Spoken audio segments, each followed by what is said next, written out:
Ito na natin siya guys. Yan guys, oh, ilaw, nag-charge na siya, oh.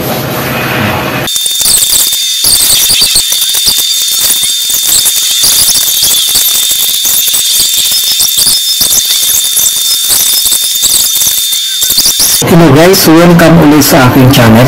Sa video na ito, ituturo ko po sa inyo kung paano magkabit ng solar light. Bali, itong solar panel na ito ay magsisilbing charger. Kumbaga, kinakuliktan niya ang enerhiya mula sa araw at kinakonvert niya ito sa electrical energy.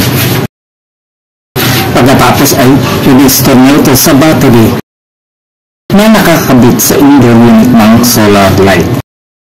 At ito namang itim na box na ito na kapag lumiwanag, i-automatic switch off niya ang ilaw sa ibaba at i-automatic switch on naman po niya kapag nagdidilim na ang paligid.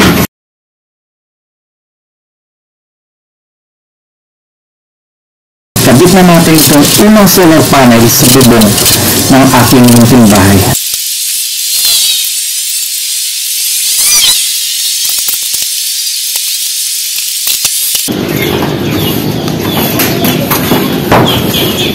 At itong pangalawang panel din ay ikakabit na rin natin.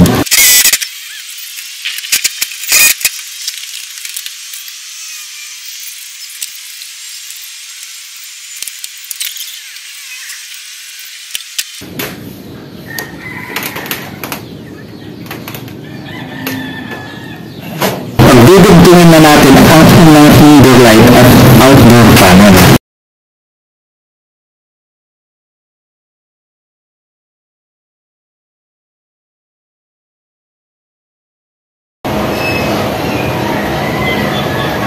Ito guys, oh, may isang sasaksak kung hindi magkakatulad. Butas na. Ganyan. Umilaw na guys, oh.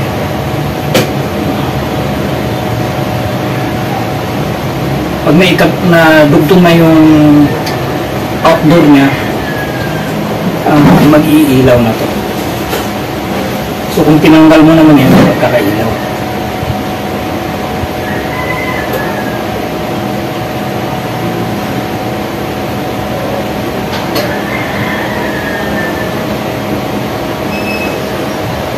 Namamatay siya pag nahigop. So i-safety lang natin siya dito guys. Tatagian natin ito. Ano, maayos, malinis. Karating na yung mo, abang mo sa itong pinag-deliver sa shop.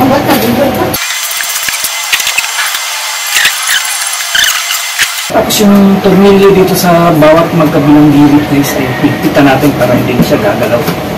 So ito na po paghigpit niya guys.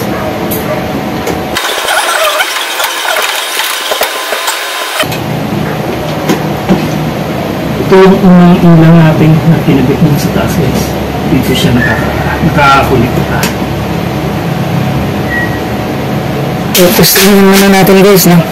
Kung talaga nag-ilaw, gumagana siya o umilaw. Ayan. Magana na guys. On. Off. So guys, ito yung pangalawa natin indoor unit na ating solar. Pinamit natin ganda dito. So dudugtong na natin siya guys. Hindi na natin kaya paligid. Sakto naman siya. So yan guys, oh, ilaw, nag-charge na siya, oh.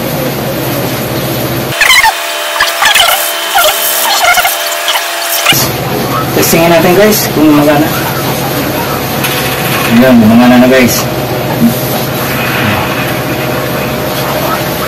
So napakadali lang po ang magkabit ng ano guys, hassle free. Then kita natin na itong magkabilang allen rings na tornilyo.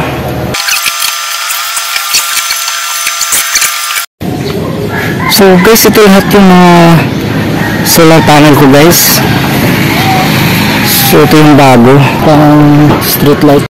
At yun naman yung sa kwarto at sala ko. Yan guys.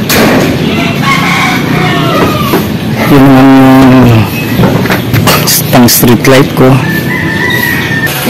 So, ganito po ang pagkabit ng solar indoor-outdoor unit. Salamat sa panonood.